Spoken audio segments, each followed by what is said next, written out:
Halo, selamat datang kembali di channel United Identity, channelnya fans Manchester United yang selalu berpikir logis dan sistematis. Ya, tetap pakai baju putih dong, walaupun hujan ya di Senin pagi, Senin siang ini. Tapi kan baju putih selalu memulai sesuatu dengan baru. Ya, walaupun pertandingan MU udah 3 hari yang lalu gitu kan. Jadi kan di minggu ini ya cerah lah semuanya, harusnya kan begitu. Karena tidak ada berita-berita ya, tadi gue barusan habis nonton Super Bowl ya, yang dimana Philadelphia Eagles mengalahkan Kansas City Chiefs ya. Akhirnya Chiefs kalah juga. Gue suka nonton Super Bowl gitu, tapi dua klub ini bukan football Amerika, maksud gue NFL. Tapi dua klub ini bukan favorit gua. Favorit gua San Francisco 49ers. Karena dulu sempat gua ya beberapa ya nggak lama lah ya, sebentar tinggal di SF San Francisco karena kakak gua di situ. Jadi ya yang berbau-bau San Francisco kayak Golden State Warriors ya, itu kan dulu dia di Bay Area Amerika tuh, San Francisco juga tuh. Ya, karena sebenarnya nggak tertarik nontonnya karena itu nggak lagi jago juga klub San Francisco 49ers yang gue dukung. Jadi sebenarnya musim ini nggak terlalu excited nontonnya gitu ya. Jadi lebih fokus lah. Ya udah ada lagi pusing-pusingnya Manchester United lagi pula gitu kan. Plus juga yang didukung di NFL juga nggak lagi bagus ya. Begitu deh kehidupan, kadang di atas, kadang di bawah gitu. Gini. Semalam pertandingan FA udah beberapa ya, sebagian besar selesai, cuman masih ada beberapa pertandingan lagi nanti malam sama besok malam. Undiannya baru akan di babak kelima, undian babak kelimanya baru besok kalau nggak salah diundi. Ya seperti gue bilang, banyak kejutan ya, dan seperti yang gue bilang juga, bisa aja Plymouth Argyle menang lawan Liverpool, kejadian. Bukan, gue bukan cenayang ya. Sekali lagi gue bilang, tradisi Piala FA itu kuat ya. Turnamen terlama, magicnya tanda kutip ya, itu pasti ada gitu. Karena semangatnya para klub-klub bawah itu kayaknya tuh berlipat-lipat gitu ya. Dalam olahraga itu kan yang paling utama kan adalah semangat dan mental kan. Itu kan definisi dari olahraga gitu. Gue bilang ya, bisa aja Plymouth Argyle mengalahkan Liverpool, kejadian atau kosong. Jadi satu kesimpulan utamanya, lu jangan pernah bilang Piala FA itu Piala Ciki ya. Itu lu ngomong gitu karena Manchester United yang menang aja tahun lalu ya kan, musim lalu. Sama musim-musim sebelumnya dibilang Piala Ciki. FA Cup itu bukan Piala Ciki, itu turnamen tertua di dunia. Magicnya, tradisinya itu kuat gitu, namanya itu kan gue udah pernah bilang. Ini kalau ada yang baru nonton, gue udah bilang kan, kalau lo mau bicara sepak bola Inggris itu dikenal di Indonesia, bahkan di beberapa negara lain dunia, itu bukan liganya dulu, Piala FA-nya dulu. Dari tahun 70-an 80-an tuh Piala FA-nya dulu yang dikenal, yang sering dibikin siaran langsung gitu sama TVR, itu Piala FA. Jadi orang tuh pada tahunnya semua tuh zaman 70-an, tahun 70-an, 80-an gitu ya. Itu mengenal atmosfer sepak bola Inggris, industri sepak bola itu Piala FA dulu. Bukan liga gitu loh. Liga itu ya setelah televisi menyiarkan Premier League. Setelah Premier League dibuka lah, dimulai Premier League ya. Gitu. Jadi ya itulah magicnya Piala FA, sehingga Liverpool bisa kalah, nggak jadi quadruple deh. Ada yang udah sampai tarik urat, bilang pengen quadruple. Kita ya, gue pernah cerita juga kan waktu pas beberapa episode yang lalu di musim 1 kalau nggak salah. Waktu kita treble winner, kita tuh nggak pernah loh berkuar-kuar untuk kita bakal treble winner, enggak. Kita game by game aja. Game by game menang, yes, udah. Setelah menang lupakan. Game berikutnya menang, yes. Game berikutnya kalah, ya udah, lupakan. Game berikutnya menang. Cuman game by game aja. Gak pernah menghayal-hayal, di treble winner nih kita nih. Pasti. Enggak. Orang gue udah cerita waktu zaman kita treble winner itu kita adalah tim yang nggak diunggulkan sama sekali. Di Liga kita kalah sama Arsenal yang menurut gue adalah tim terbaik Arsenal sepanjang masa di musim itu tuh. Ya, bukan yang pas invisible. Menurut gue ya, bisa gue perdebatkan. Dan waktu itu juga tim-tim lain kayak Chelsea, Liverpool tuh bagus. Newcastle, bahkan di Eropa sendiri yang namanya Inter Milan, Juventus, Liga Italia lah itu ya, AC Milan, Real Madrid, Barcelona, Bayern Munchen, kita yang enggak, yang inferior lah saat itu ya, tapi kita tetap stay humble itu ya. Jadi ya gue nggak tahu deh, makin tarik urat ya kalau nggak quadruple gitu ya. Cuman ya kita kan nggak tahu juga, Carabao Cup final lawan Newcastle, kita belum tahu juga. Jangan-jangan juara liganya Nottingham Forest. Kenapa enggak? Ya, kenapa enggak kalau Nottingham Forest juara liga? Toh Nuno Espirito Santo juga pelatih yang punya tangan besi kan. Dia emang selalu bisa merubah tim yang lemah jadi bagus gitu. Di Tottenham aja dia nggak dikasih kesempatan gitu. Komposisi pemainnya juga walaupun nggak standar tinggi, tapi semua bisa bermain compact gitu. Kalau misalnya nanti Nottingham Forest juara, terus ada Anthony Elanga gitu yang juara IPL duluan gitu, ya nggak apa-apa. Nah, berkaitan dengan itu gitu loh. Kemarin itu ada banyak lah perdebatan ya, karena kemarin udah selesai ya, khususnya Marcus Rashford gitu ya. Terus gue bukan ngomongin Rashford lagi nih, enggak, tapi secara keseluruhan kayak Anthony Elanga, terus Marcus Rashford semalam juga main 23 ya, sekitar 25 menit lah ya, dan dia bermain baik ya, 92 akurasi passing, 3 kali dribble segala macam, bagus lah istilahnya. Mungkin setelahnya akan diberikan kesempatan menit bermain sama Unai Emery.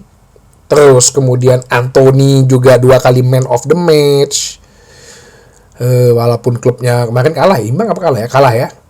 Dan dia mencetak gol. Terus Anthony Martial juga di AEK Athens sekarang itu dia sudah mencetak 9 gol dan 2 assist dari 19 kali penampilan. Bahkan dia tidak pernah cedera. Nah, termasuk tadi yang gue bilang pertama, Anthony Elanga yang sudah menghasilkan 8 assist 3 gol di Nottingham Forest. Bahkan bisa jadi ya, mereka menjadi salah satu penantang kuat untuk juara Liga Inggris. Terus apakah nanti lo semua akan malu? Enggak lah, enggak usah. Banyak yang udah ngomong di tadi malam tuh ya, udah ada banyak perdebatan. Ini yang salah klubnya ya. Gini, klub itu kan benda mati sebenarnya ya.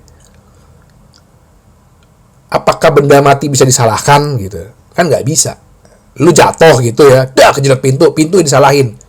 Kan nggak masuk akal gitu loh. Dan jangan pernah ngajarin anak lo untuk menyalahkan yang lain gitu. Misalnya dia jatuh, wah pintunya nih nakal gitu, jangan ya. Nanti dia akan sering menyalahkan yang lainnya gitu loh. Kan lo nggak mungkin menyalahkan benda mati. Klub itu kan benda mati gitu. Nah, terus kenapa dong kalau mereka itu tadi yang keluar dari Manchester United kok justru lebih baik? Oke. Ya, pertama ya, kalau bicara Marcus Rashford sama Anthony, ini baru 2 pertandingan. Kita belum lihat konsistensinya. Dulu Sancho juga dibilangnya begitu ya. Tapi sekarang fansnya Chelsea udah bilang, nih kita ditipu ya Manchester United. Baru mulai sadar. Oke, di luar hal itu, kalau ngomong misalnya kasusnya Anthony Martial dan Anthony Elanga, apakah salah klub? Ya, bukan juga gitu loh. Menurut gua, satu ya, itu tergantung pemainnya masing-masing. Anthony Martial, dia cedera. Kenapa sih kok dia bisa cedera mulu? Kan gue udah bilang, kalau orang yang cedera, berarti dia tidak bisa menjaga tubuhnya, menjaga kondisi fisik tubuhnya. Cristiano Ronaldo aja udah tubuh 40 tahun ya, whatever lo bilang dia main di Liga Arab ya. Kemarin dia nyetak gol tuh yang bisa sampai lompat jauh gitu tuh, umur 40 tahun loh. berarti kan dia menjaga kondisi fisik tubuhnya. Nah, kenapa nih kayak Martial kok kayak nggak mau menjaga fisik tubuhnya? Itu tergantung lagi kepada orangnya. Anthony Elanga mungkin dijual karena ya mungkin dia merasa bahwa gue akan jadi cadangan terus ini, lebih baik gue di luar. Akhirnya terbukti kan. Jadi gue bukannya ini ya, kadang-kadang orang juga membodoh-bodohi klub, nih klub bodoh gitu, BODO, klub toy OLL gitu. Ya lu nggak pada tempatnya gitu menurut gue. Ya semua itu tergantung pada individu masing-masing. Apakah mereka nggak betah? Kenapa mereka nggak betah? Bisa. Semua itu kan sebenarnya pembawaan lo dan bagaimana cara lo membawa diri di lingkungan yang baru ya. Seharusnya kan nggak baru juga ya buat Anthony Martial ya, atau Marcus Rashford itu yang udah lama gitu. Kebosanan kah? Itu bisa jadi. Kalau lo kerja mungkin udah 10 tahun 5 tahun di atas, terus lo ngerasa bahwa challenge gue begini-begini aja gitu ya, antara lo stay dengan zona nyaman ya, kayak mungkin misalnya ya beberapa orang lain dulu lah, kayak Nicky Butt, Wes Brown, John O'Shea itu kan bisa lama banget. Ya mungkin mereka udah zona nyaman. Gue tahu kemampuan gue hanya bisa tereksplor di klub ini. Ya sudah, gue stay gitu. Tapi bukan berarti lu jadi mengecewakan tim gitu loh. Bukan jadi lu memberi lu bosen, lu udah jenuh, tapi justru lu malas-malesan. Kan lu nggak membantu tim gitu. Kalau tim lu kekurangan orang, ayo. Terus lu bertindak semau-maunya, nggak menjaga diri lo sehingga cedera-cedera melulu. Lu nggak main-main, ya udahlah biarin aja lah. Jadi argumen yang mengatakan kok mereka semua ini begitu keluar Manchester United jadi bagus, bukan klubnya gitu. Gue sangat-sangat menentang sekali untuk mengatakan ini klubnya. Ya kalau ada jokes mengatakan ini klub dikutuk gitu, itu kan jokes ya, bercandaan mungkin gitu. Jangan dibawa serius banget ya. Jangan sampai tarik urat, jangan sampai kayak mau orang berantem. Gue kadang-kadang bingung juga ya. Kadang-kadang kalau ya gue pernah sih umur belasan tahun gitu ya berdebat bola dengan temen gitu, kadang-kadang sampai sensi gitu kan. Tapi kalau lo udah 18 tahun ke atas gitu ya, udah kuliah, udah kerja gitu, apa hidup lo cuma di sepak bola? Kan tanda tanya gitu loh ya. Berdebat ya berdebat, berargumen ya berargumen gitu, tapi kan tetap tenang gitu. Jadi kalau gue bilang ada argumen yang mengatakan ini klubnya lah, bisa jadi mungkin mereka ada yang nggak suka dengan salah satu manajer, salah satu staff pelatih. Kalau kayak Jesse Lingard dulu kan dia pernah bilang bahwa dia emang tidak begitu suka dengan John Murtough. That's the problem gitu loh. Itu kembali kepada pemainnya masing-masing ya. Jadi bukan berarti klubnya adalah klub yang berantakan. Ya berantakan kenapa? Karena dibuat oleh orang-orang di dalamnya. Mungkin saat ini Manchester United masih berantakan. Cuman orang-orang yang masih stay di situ kayak Bruno Fernandes, Casemiro gitulah ya, Harry Maguire, yang mereka ya tergantung, bukan karena masalah gajinya juga, bisa jadi itu juga satu faktor utama, tapi ya mungkin mereka bisa mengontrol diri ya, bisa mengontrol emosi gitu lah. Untuk ya gue sebagai seorang profesional ya gue jalanin nih dengan keprofesionalismean gue gitu. Jadi itu aja ya yang mau gue sampaikan. Sekali lagi, berita-berita atau argumen-argumen di sini kan United Identity selalu berusaha untuk kita mengcounter gitu ya. Apa yang muncul sehingga lu semua tuh nggak terbiaskan gitu ya. Dan gue merasa bahwa ya ini satu kebahagiaan gue, kan gue bilang. Tapi bukan berarti jadi fanatisme berlebihan. Ada kehidupan lain selain sepak bola, gue juga gitu ya. Jadi ini yang gue harus coba sharing lah ke teman-teman gitu. Klub nggak salah, menurut gue nggak ada salah. Individu orangnya masing-masing, dan individu orang itu kan beda-beda gitu loh. bagaimana cara mereka menyerap perkataan orang gitu. Ada mungkin yang bilang, malas latihan lo, sakit hati. Ada yang bilang, malas latihan lo, jadi semangat. Nah itu, individu orang tuh beda-beda. Jadi nggak lo semua harus sama ratakan dengan kesimpulan, klub Manchester United ini hancur. Ya nggak juga. Oke?